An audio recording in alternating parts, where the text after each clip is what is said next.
നമസ്കാരം, ന്യൂസ് കാർഡിലേക്ക് സ്വാഗതം. ലേറ്റാ വന്നാലും ലേറ്റസ്റ്റ് താൻ വരുവേ, സിംഗം സിംഗിൾ താൻ വരും തുടങ്ങിയ മാസ് ഡയലോഗുകളിലൂടെ ഇപ്പോൾ രാഷ്ട്രീയത്തിലേക്ക് ഇറങ്ങുമെന്ന് ആശിപ്പിച്ച തലൈവർ രജനികാന്ത് തോറ്റ് പിന്മാറിയിടത്തേക്കാണ് ദളപതി ഞാൻ റെഡിതാൻ എന്ന് പാടി അവതരിച്ചത്. വിജയ് എന്ന നടന്റെ ആട്ടവും പാട്ടും താടിയും പഞ്ച് ഡയലോഗും സ്ലോ മോഷൻ നടത്തവുമെല്ലാം കൈയടിച്ചും ആർപ്പ് വിളിച്ചും ആഘോഷിച്ച തമിഴക മക്കൾ വിജയ് എന്ന രാഷ്ട്രീയക്കാരനെ എങ്ങനെയായിരിക്കും സ്വീകരിക്കുക? കാത്തിരിക്കുകയാണ് ആ കാഴ്ചക്കായി തമിഴകം. വിജയ് ഇതാ പാർട്ടി പ്രഖ്യാപിക്കാൻ പോകുന്നു, രാഷ്ട്രീയത്തിലിറങ്ങാൻ പോകുന്നു.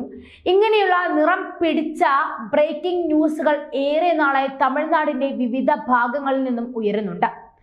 തമിഴക മുന്നേറ്റ കഴകം എന്നായിരിക്കും വിജയുടെ പാർട്ടിക്ക് പേരെന്ന് വരെ പ്രചാരണങ്ങൾ ഉണ്ടായിരുന്നു. ഇതൊക്കെയും കേൾക്കുമ്പോൾ മനസ്സിൽ ചിരിച്ചാണ് വിജയ് തന്റെ ആസൂത്രണമെല്ലാം മുന്നോട്ട് കൊണ്ടുപോയത്. അടിസ്ഥാന സൗകര്യങ്ങളിൽ നിന്നും തുടങ്ങിയ പതിയെ പതിയെ മുന്നോട്ട് കുതിച്ച് കയറുകയെന്ന തന്ത്രമാണ് പാർട്ടി രൂപീകരണത്തിൽ സ്വീകരിച്ചത്.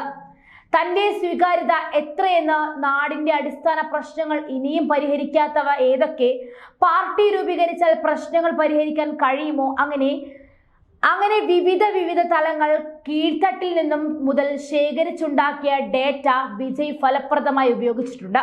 തന്റെ രാഷ്ട്രീയ അഭിലാഷങ്ങളെ കുറിച്ചുള്ള കിംവദന്തികൾ പ്രചരിക്കുന്നതിന് മുൻപ് തന്നെ രാജ്യത്തെ നിരവധി രാഷ്ട്രീയ പരിപാടികളിൽ വിജയ് താല്പര്യമെടുത്തിരുന്നു. 2011 അണ്ണാ ഹസാരെയുടെ ഇന്ത്യ അഗെയിൻസ്റ്റ് കറപ്ഷൻ പരിപാടിയിൽ വിജയ് പങ്കെടുത്തിരുന്നു. തൂത്തുക്കുടിയിലെ സെസർലൈറ്റ് കോർപ്പറേഷൻ പ്ലാൻ തുറക്കുന്നതിനെതിരെ പ്രതിഷേധിച്ച ജനങ്ങൾക്ക് നേരെ നടന്ന പോലീസ് വെടിവെപ്പിൽ 13 പേർ കൊല്ലപ്പെട്ട സംഭവത്തിന് ശേഷം വിജയ് ഇരകളുടെ കുടുംബങ്ങളെ സന്ദർശിച്ച് 1 ലക്ഷം രൂപ ധനസഹായം വാഗ്ദാനം ചെയ്തു. അന്ന് സംസ്ഥാനത്ത് അധികാരത്തിലിരുന്ന അണ്ണാ DMKക്കെതിരെ തുറന്ന നിലപാടായിട്ടായിരുന്നു ഇതിനെ കണ്ടത്. 2010കളുടെ തുടക്കം മുതൽ വിജയ് സിനിമകൾ പോലും രാഷ്ട്രീയ ചായ്വ് സ്വീകരിക്കാൻ തുടങ്ങി. അഴിമതി മുതൽ കർഷക സമരങ്ങൾ വരെ തമിഴ് സമൂഹത്തെ ബാധിക്കുന്ന നിരവധി പ്രശ്നങ്ങൾ സിനിമകളിലൂടെ കർശനമായി വിമർശിച്ചു. വെങ്കട് പ്രഭു സംവിധാനം ചെയ്യുന്ന ഗോഡ് എന്ന ചിത്രമാണ് വിജയ് അവസാനമായി പൂർത്തിയാക്കിയത്. ഇതിന് പിന്നാലെ നിലവിൽ സന്നദ്ധ സംഘടനയായ തന്റെ ആരാധന സംഘം വിജയ് മക്കൾ ഇയക്കം സംസ്ഥാന നേതൃത്വത്തിലുള്ളവരെ വിളിച്ചുകൂട്ടി അന്തിമ തീരുമാനങ്ങളെടുത്തു. തുടർന്ന് പാർട്ടിയുടെ പേരും രജിസ്ട്രേഷനും പൂർത്തിയാക്കി. വിജയ് മക്കൾ ഇയക്കം ജനറൽ സെക്രട്ടറി ഗുസി ആനന്ദിനെ ഡൽഹിയിലേക്ക് അയച്ച് ആനന്ദ് തെരഞ്ഞെടുപ്പ് കമ്മീഷൻ ഓഫീസിലേക്കെത്തി രജിസ്ട്രേഷൻ നടപടികൾ പൂർത്തിയാക്കിയതോടെ വിജയുടെ ഔദ്യോഗിക സാമൂഹ്യ മാധ്യമ അക്കൗണ്ടിലൂടെ ആ വാർത്ത പുറത്തു വന്നു. തന്റെ പാർട്ടി തമിഴക വെട്രി കഴകം 1984 പിതാവ് SA ചന്ദ്രശേഖർ സംവിധാനം ചെയ്ത വെട്രി എന്ന സിനിമയിലൂടെ ബാലനടനായി എത്തിയ വിജയ് തന്റെ ആദ്യ ചിത്രത്തിന്റെ പേരും പാർട്ടി പേരിനോടൊപ്പം ചേർത്തു. വെട്രി എന്നാൽ വിജയം. വിജയ് തലവനായ പാർട്ടി തമിഴക വിജയ് സംഘം എന്നും മലയാളത്തിൽ വിളിക്കാം. പതിറ്റാണ്ടുകളിലേറെ നീണ്ട പ്ലാനിംഗ്. സൂപ്പർ താര പദവിയിലെത്തിയതോടെ തന്റെ ആരാധക സംഘത്തെ 2009 രാഷ്ട്രീയ ചുവടുവയ്പുള്ള കൊടിയുടെ ചിഹ്നമുള്ള വിജയ് മക്കൾ ഇയക്കമായി മാറ്റിയത്. എന്നാൽ നിലവിൽ സന്നദ്ധ സംഘടനയായ തന്റെ ആരാധക സംഘം വിജയ് മക്കൾ ഇയക്കം വഴി സമ്പൂർണ്ണ സാമൂഹിക സാമ്പത്തിക രാഷ്ട്രീയ പരിഷ്കാരങ്ങൾ കൊണ്ടുവരാനാകില്ല. ഭരണപരമായ കെടുകാര്യസ്ഥതയും അഴിമതിയും ഒരു വശത്തും ജാതിയുടെയും മതത്തിന്റെയും പേരിൽ ജനങ്ങളെ ഭിന്നിപ്പിക്കാൻ ശ്രമിക്കുന്ന വിഭജന രാഷ്ട്രീയ സംസ്കാരം മറുവശത്തുമുള്ള അവസ്ഥയിലാണ് പുതിയ പാർട്ടി പ്രഖ്യാപനം എന്നതാണ് വിജയ് തന്റെ കത്തിലൂടെ വ്യക്തമാക്കിയത്. താൻ രാഷ്ട്രീയത്തിലെത്തണമെന്ന് ജനങ്ങൾ ആഗ്രഹിക്കുന്നുണ്ടെങ്കിൽ ആർക്കും തടയാനാകില്ല എന്നാണ് 2009 വിജയ് മക്കൾ ഇയക്കം എന്ന തന്റെ ആരാധക സംഘത്തെ രൂപീകരിച്ചതിന് പിന്നാലെ വിജയ് പറഞ്ഞത്. അന്ന് മുതൽ കഴിഞ്ഞ 15 വർഷത്തോളം ഇതിനായുള്ള തയ്യാറെടുപ്പുകൾ പല കോണിലായി നടന്നു. പലതവണ പാർട്ടി ഭാരവാഹികളുമായി നടത്തിയ കൂടിക്കാഴ്ചയിൽ ബൂത്ത് കമ്മിറ്റികൾ രൂപീകരിക്കാൻ അംഗങ്ങളെ ചുമതലപ്പെടുത്തിയ വിജയ് രാഷ്ട്രീയ തന്ത്രജ്ഞരുമായി ചർച്ചകളും നടത്തി. 2020 ജൂണിൽ തമിഴ്നാട് സൊസൈറ്റീസ് രജിസ്ട്രേഷൻ ചട്ടപ്രകാരം ഇയക്കം രജിസ്ട്രേഷനും ചെയ്തു.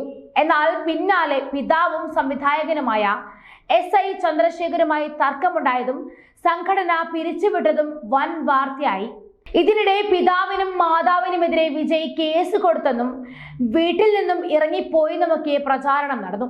എന്നാൽ ഇതൊക്കെ നാടകമാണെന്ന് കരുതുന്നവരും ഏറെ. കഴിഞ്ഞ വർഷം മുതൽ കൃത്യമായ കരുനീക്കം നടത്തിയ വിജയ് പൊതുപരിപാടികൾ സംഘടിപ്പിച്ചും രാഷ്ട്രീയ പ്രസ്താവനകളിലൂടെയും തമിഴ് രാഷ്ട്രീയത്തിന്റെ ചങ്കെടുപ്പേറി.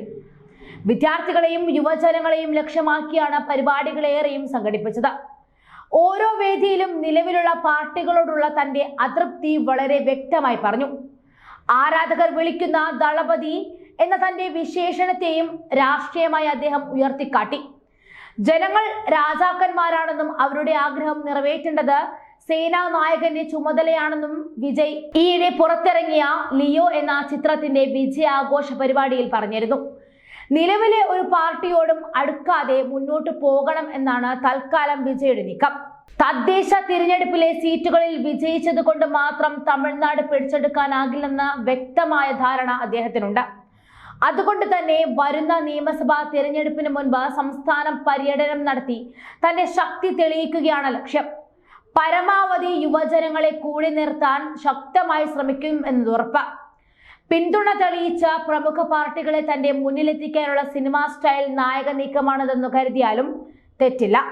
സിനിമകൾ വഴിയും അല്ലാതെയും വിവിധ അധികാര കേന്ദ്രങ്ങളുമായി നിരന്തരം കലഹിച്ച ഒരാളാണ് വിജയ്. DMK, അണ്ണാ DMK സർക്കാരുകളുമായും സിനിമകളിലൂടെയും അല്ലാതെയും പോര് നടത്തിയ വിജയ് മർസൽ എന്ന ചിത്രത്തിലൂടെയും GSTക്കെതിരെ കടുത്ത വിമർശനം ഉന്നയിച്ച BJPയോടും കോർത്തിരുന്നു. തമിഴ്നാട്ടിലെ വിവിധ സർക്കാരുകളുമായുള്ള പോരിനെ തുടർന്ന് വിജയുടെ പല സിനിമകളെയും റിലീസ് നീട്ടിവെക്കേണ്ടി വന്നിരുന്നു. 2018 സർക്കാർ എന്ന ചിത്രത്തിന്റെ റിലീസിംഗിന് മുൻപ് വിജയുടെ കഥാപാത്രം പുകവലിക്കുന്ന പോസ്റ്ററുകൾ വിവാദമായി മാറി. NDA സഖ്യത്തിലെ പട്ടാളി മക്കൾ പാർട്ടിയുടെ പ്രതിഷേധത്തിൽ മധുരയിലെ തിയേറ്ററുകൾ ആക്രമിക്കപ്പെട്ടു. 2017 പുറത്തിറങ്ങിയ മർസൽ എന്ന സിനിമയിലെ ഒരു ഡയലോഗ് GSTയെയും നോട്ട് നിരോധനത്തെയും വിമർശിച്ചും രാഷ്ട്രീയ വിവാദത്തിന് കാരണമായി. കേന്ദ്ര സർക്കാർ കൊണ്ടുവന്ന നയങ്ങളെ നിഷേധാത്മകമായി ചിത്രീകരിച്ചതായി BJP നേതാക്കൾ വിമർശിച്ചു. വിജയ് ക്രിസ്ത്യാനിയായതിനാൽ പ്രധാനമന്ത്രി നരേന്ദ്രമോദിക്കെതിരാണെന്നും BJP നേതാക്കൾ പ്രചരിപ്പിച്ചു. പൊതുവേദികളിൽ ഇതുവരെ തന്റെ മുഴുവൻ പേര് ഉപയോഗിച്ചിട്ടില്ലാത്ത വിജയ് ചിത്രത്തിന്റെ വിജയം ആഘോഷിക്കാൻ ലെറ്റർ ഹെഡ്സിൽ ജോസഫ് വിജയ് എന്ന പേര് ചേർത്തു. ഈ പ്രസ്താവന ഇറക്കിയതും BJPയെ ചൊടിപ്പിച്ചു. തമിഴ്നാട്ടിലെ തിരഞ്ഞെടുപ്പിനോടനുബന്ധിച്ച് നൽകുന്ന സൗജന്യ സമ്മാനങ്ങളെ വിമർശിച്ച സർക്കാർ എന്ന ചിത്രം അന്നത്തെ അണ്ണാ DMK സർക്കാരിനെ അസ്വസ്ഥരമാക്കി. ചിത്രം സർക്കാരിനെതിരാണെന്ന് പരാതി ഉയർന്നതോടെ വിവാദ സംഭാഷണങ്ങൾ നീക്കം ചെയ്തു. ഇതിനു പുറമെ ആദായ നികുതി വകുപ്പിന്റെ പരിശോധനകളും 2012 ഇംഗ്ലണ്ടിൽ നിന്നും ഇറക്കുമതി ചെയ്ത റോൾസ് റോയ്സ് എന്ന കാറിന് എൻട്രി ടാക്സ് ചുമത്തിയതായി ചൂണ്ടിക്കാട്ടി വിജയ് നൽകിയ ഹർജിയും അതിനെതിരെ കോടതി നിശിതമായി വിമർശിച്ചതുമെല്ലാം നടനെ വിവാദത്തിലാക്കിയിരുന്നു. ഇവയെല്ലാം മറികടന്നാണ് ഇപ്പോൾ രാഷ്ട്രീയ കുപ്പായമണിഞ്ഞ ദളപതി മാസായി വരുന്നത്. തെലുങ്ക് നിർമ്മാണ കമ്പനി TVV എന്റർടൈൻമെന്റ്സ് നിർമ്മിക്കുന്ന ചിത്രത്തിലായിരിക്കും വിജയ് അവസാനമായി അഭിനയിക്കുക.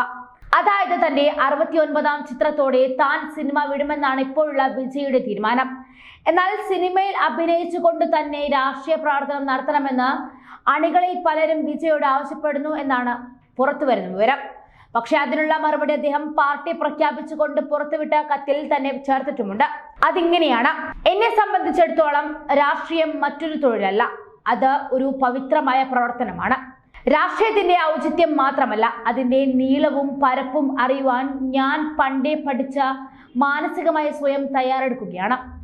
നിങ്ങളിൽ പലരിൽ നിന്നും പാഠങ്ങൾ ഉൾക്കൊള്ളുന്നു. അതിനാൽ രാഷ്ട്രീയം ഒരു ഹോബിയല്ല, അതിൽ പൂർണ്ണമായും ഇഴകിച്ചേരുമെന്നാണ് എൻ്റെ അഗാധമായ ആഗ്രഹം. ഞാൻ ഇതിനകം സമ്മതിച്ച സിനിമകൾ പൂർത്തിയാക്കും. തുടർന്ന് പൂർണ്ണമായും ജനസേവനത്തിനായി രാഷ്ട്രീയത്തിലേക്ക് ഇറങ്ങും. അത് തമിഴ്നാട്ടിലെ ജനങ്ങളോടുള്ള എൻ്റെ കടപ്പാടായിട്ടാണ് ഞാൻ കണക്കാക്കുന്നത്. ഉടൻ തന്നെ പൊതുയോഗം വിളിക്കുവാനുള്ള തയ്യാറെടുപ്പിലാണ് വിജയ്. ഇതുവഴി തന്റെ രാഷ്ട്രീയ നിലപാടുകൾ ഒരിക്കൽ കൂടി ഉറപ്പാക്കുകയും ചെയ്യും. തുടർന്നുള്ള നിയമസഭാ തിരഞ്ഞെടുപ്പിനുള്ള ഒരുക്കങ്ങളുടെ ഭാഗമായി സംസ്ഥാന പര്യടനം നടത്തും. മധുരയിൽ നിന്നും യാത്ര തുടങ്ങുമെന്നാണ് നിലവിലെ സൂചന. നിലവിലെ ഒരു പാർട്ടിയോടും അടുക്കാതെ മുന്നോട്ട് പോകുവാനാണ് തൽക്കാലം വിജയുടെ നീക്കം. തദ്ദേശീയ തെരഞ്ഞെടുപ്പിലെ സീറ്റുകളിൽ വിജയിച്ചതുകൊണ്ട് മാത്രം തമിഴ്നാട് പിടിച്ചെടുക്കാനാകില്ലെന്ന വ്യക്തമായ ധാരണ അദ്ദേഹത്തിനുണ്ട്. അതുകൊണ്ട് തന്നെ വരുന്ന നിയമസഭാ തെരഞ്ഞെടുപ്പിന് മുൻപ് സംസ്ഥാന പര്യടനം നടത്തി തമിഴ്നാട്ടിലെ പൂർണ്ണ പിന്തുണ കൈക്കലാക്കുക എന്നതാണ് വിജയുടെ ഇപ്പോഴത്തെ ലക്ഷ്യം.